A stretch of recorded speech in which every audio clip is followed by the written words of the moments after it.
Hello, I am Dale from Dale's Rock Interviews and Metalliville Online magazine, and I'm joined by Greg from Veritas. How are you? I'm doing great. I see you're wearing the Halloween, which is very appropriate because I've got Keeper of the Seven Keys Part 2 up there. Oh yeah, one of the best ones. Yes, definitely one of the best ones. So I think we should get on quite fine if we're both Halloween fans. I've been listening to your music, and it makes a pleasant change for me to be interviewing a band whose music I actually really enjoyed, with it being slightly thrash metal. There was a lot of influences I can detect in there. So I think you listen to the same sort of things as me. I mean, behind me I've got Megadeth. I don't think you're as fast as them. And then up there we've got one from Chesterfield called Witchfind. Chesterfield is where I'm from. And then down here, of course, we've got that band there, Metallica, and the one that you're Yeah. wearing, Halloween. So tell me a bit more about your influences. Um, I mean, I like Metallica, Megadeth, Metal Church, Crimson Glory, Queensryche, Fates Warning, Nevermore, Yeah. So it, Sabotage. Sabotage, yeah. Because I listened to your music, I could detect little bits of Saxon, vocally Halloween, and a bit of Aussie thrown in, and definitely Metallica. There seems to be a lot of influences going on. Um, it goes like all over the place. Each person in the band has different musical tastes, so they kind of combine them together, and that's what comes out. Yeah.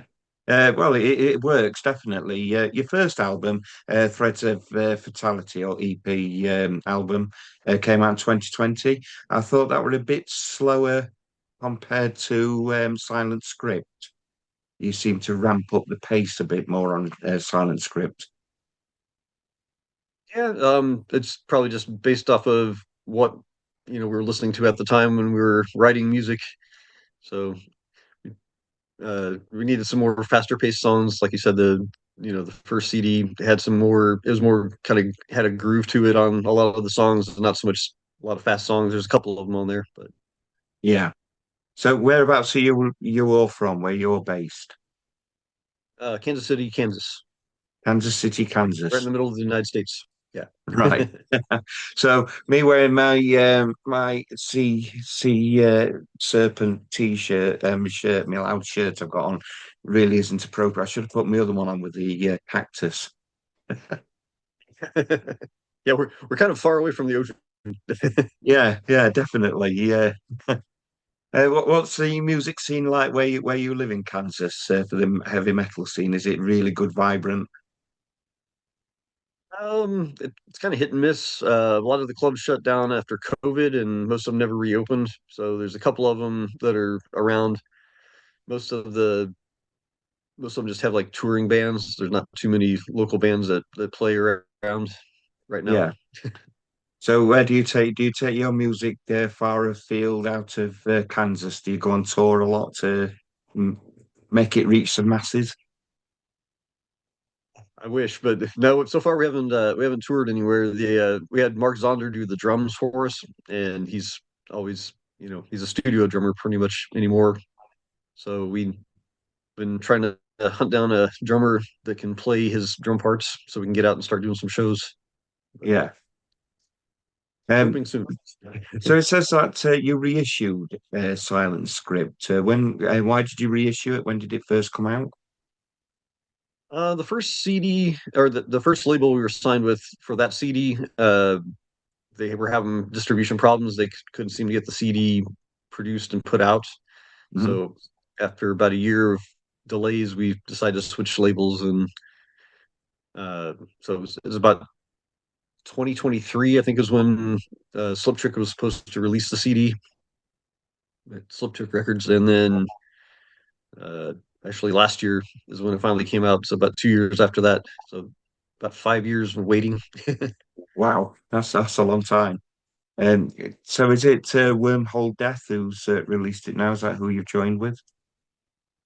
Yes. Yeah, for the current CD, we're working on a third one. We'll see if we stick with them or switch labels again. Yeah. Wormhole Death, that's a fantastic name for a label. Yeah, when I first read it, you joined with Wormhole Death. I'm thinking, is that another band? Have you done a collaboration? But I worked out it was a label. Yeah, they're a good label. They have a lot of offices. They've got one in the U.S., Australia, Italy, and Japan. So Oh wow! So I've seen pretty that good coverage. yeah, I've seen that your CD has been released over in Japan. Apparently, that's a great place to perform and tour. A lot of heavy metal bands love it over there. Yeah, that's what I've heard. Yeah, it's supposed to be nice if you can get over there and perform. Yeah, we're like I said, we're working on the third CD. So once that gets done, hopefully we'll be able to go out and promote all three of them. Yeah. How many songs you got for your third CD written, recorded? 13 or 11 so far. 11 so far. Have you recorded them as well? Mhm. Oh, that's excellent. Yeah. Have you got a name for your album, your third album? Not just yet. We're working a new CD or a new singer in that our previous singer Danny decided to stop with, I guess, playing music. He's got other interests now, so we had to Okay. find a replacement for him before we could continue. Yeah. Are you going to go for a similar sounding singer? Yeah. The guy that we're hoping is going to work out. I'm not going to give him his name yet, but he's got a really good voice. It's kind of a mix between like Jeff Tate and Dio. Oh, wow. Excellent. Because, like I said, listening to your previous singer, I do detect a lot of the Halloween influences. He's got a high ethereal sort of voice. So if you're going to carry on that Yeah.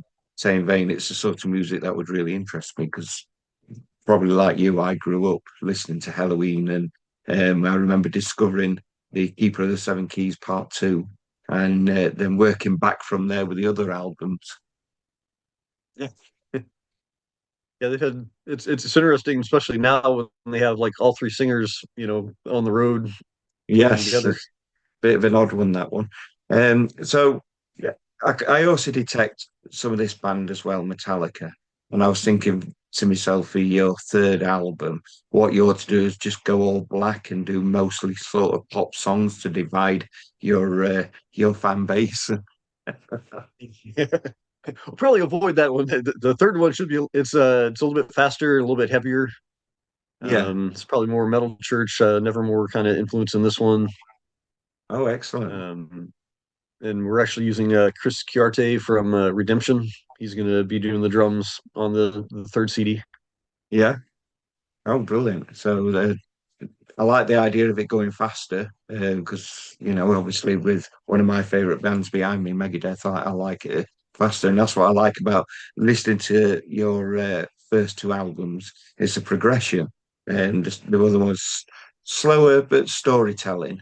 And the second one, you still have that storytelling factor with a lot more of a faster, heavier pace. Yeah, just a natural progression of we got a little bit more comfortable working together. So kind Yeah. of people are come, easier to come up with the ideas when you've written with people for a while. So, Right. So who does the writing for the band? Most of the writing, or is it a collaboration? uh, I've basically write the like the guitar parts, like the main melodies, and then everybody else writes their own parts. So everyone writes their own music, but it basically goes off the main melody that I come up with, I guess. Yeah. Excellent. Have you been on tour yet at all with because obviously your first album came out during COVID. Have you managed to take it on tour at all? No, we've had really bad timing with our CD releases. The first one came out right after COVID hit. The second one came out right when the Russian-Ukraine war started. That was one of the problems they had with the distribution.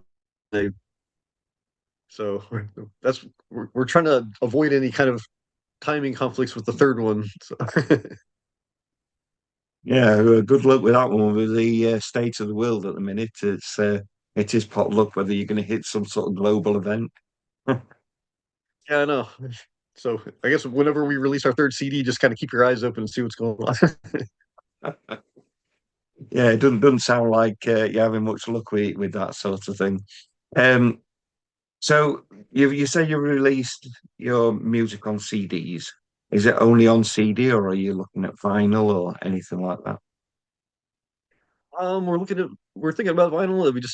We might just do like a pre-order, because even though vinyl is really popular, we just don't know how well, we're not quite as widely known as some of the bigger bands, so it's probably going to be like a limited run. Yeah. As you can see behind me, I hate vinyl. We don't collect it at all. Yeah, obviously being in the middle of tech Kansas, in the middle of you're not looking at doing a rock cruise or anything like that because you've got no water around you. You need to be getting on the Monsters of Rock cruise and Get out to sea. what your sea legs like. That'll be an experience. I've been on the water before. They're good. No seasickness or anything. So. Oh, that'll be good. Um, so as mentioned, you've got them on CD. The other route to go down is cassette because that's become popular again. I, I hadn't heard about that. Yeah, yeah, That might be kind of cool too. yeah. Cassettes have become really popular and collectible, and they're a bugbear in my life because I don't know about you, but when I was a kid, listening to the Walkman with your favorite album, and then it gets chewed up, and you're there with pen trying to wind it round, and you can feel your heart break and wonder if it's going to play properly ever again. Yeah. I always had a problem with the little felt thing, like the glue not holding it and it falls off, Yes. and then you can't. Yeah, like utter nightmare. And I can't understand how cassettes have become popular again. It's like they obviously never had that heartache of when we were kids and listening to our favorite bands. We'll learn. As you can see, I'm also an avid VHS collector as well. So we've Yeah, got a I lot remember of Hard and Heavy.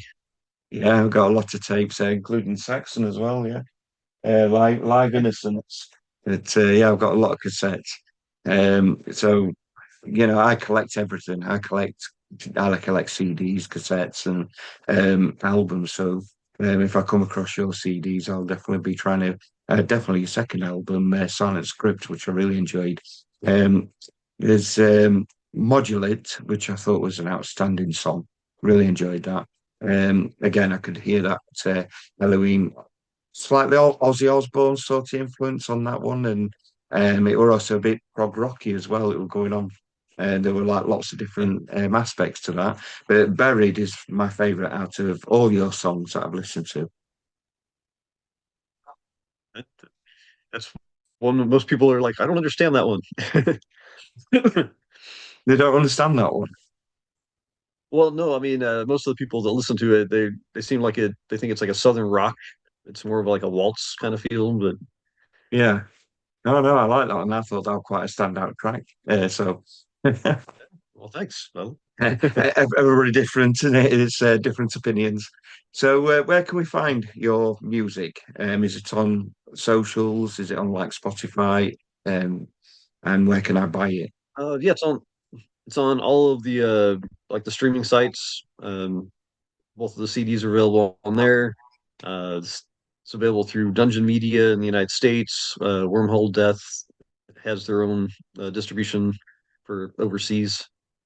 And I Yeah, think in Japan, it's available through Tower Records and like some of the other bigger retailers over there. yeah. Do you find that strange that there's people all over the world going to be listening to your music? Oh, I kind of like it. Yeah. Yeah. I took a photograph of Adam Bomb from he's a New York guitarist and singer, and he used my photograph on his T-shirt, which he sold all the way around Europe when he went on tour. And I just got this, I'm going to find it really weird if I'm going to be on holiday somewhere in Greece or something like that, and I'm going to bump into somebody wearing my photograph. It's a weird. I'm not sure how I would react on that. Just go up to him and ask him if you want him to sign it. Yeah. Yeah, that'd be brilliant. So I highly recommend people go and listen to your music if they like all of the previously mentioned bands. If you like a good dose of thrash metal, is to listen to your music. And I really look forward to listening to your third album, especially if it's going to be harder and faster. All right, yeah, Yeah. we're So excited. We're just trying to make sure we get it, get the best it can be before we release it. So, yeah, yeah, that would be cool. At the end of interviews, my beautiful lady Tracy, she gives me a question to ask you. And it's basically tell us something about you that we don't already know. um, my heavy metal journey started with my grandmother. She Your gave me my grandmother. first record. It was a Kiss Alive. No, it was a Kiss Dynasty. That's what it was, and Oh, that's kind of wow. what started me listening to heavy metal. From your grandma. Yeah. I don't think Wow. she knew what it was. I think the guy at the record store suggested some music, and she thought they looked like clowns because of the makeup. So that's why she gave it to me because I was a little kid. But she didn't know what she did. Oh, she sounds incredibly cool then. Very cool grandma. I got my Exactly. musical influence from my dad. He was very much into Metallica, so I had to go the other way and was got really heavily into Iron Maiden just to rebel against Metallica. Yeah. Iron Maiden's good too. Yeah, no, Iron Maiden are they're better than Metallica, but that's my personal opinion. Well, thank you very much for your time and telling me about your music, and I really look forward to your future endeavors. All right. Thanks for the interview. I appreciate it. Yeah, no problem. Good luck. All right. Thank you.